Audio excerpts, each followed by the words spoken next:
अस्सलाम वालेकुम। की हाल चाल है वीडियो? उम्मीद करते हैं सब खैरियत ना होते। हाँ कहना कदी कदी कोई हासे वाली मजाक वाली गल भी होनी चाहिए यार। उन्हें कहा कि एक ना प्रोफैसर सी यूनिवर्सिटी दे विच पढ़ाता, ठीक ठाक समझदार बंदा सी। ते उन्हें ना रस्ते जांदे जांदे एक बड़ी खूबसूरत लड़की देखी जेड़ी मंगदी सी।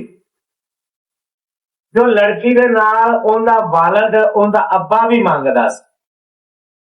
ते जेड़ा प्रोफैसर सी ना उस लड़की दे उत्ते बड़ा फिदा हो गया, यानी कि आशिक हो गया।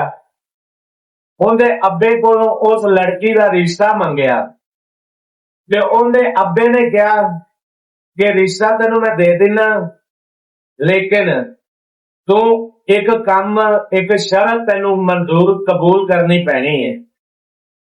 प्रोफैसर कहना कि दसो केड़ी शर्त है। उनदे अब्बे ने कहा कि मेरी बेटी नाल 7 दिन तू मंगना है।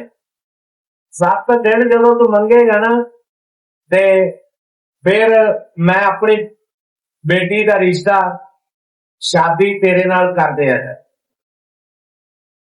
वो प्रोफैसर नू शर्त मंजूर हुई ते प्रोफैसर ने मंगना शुरू करता।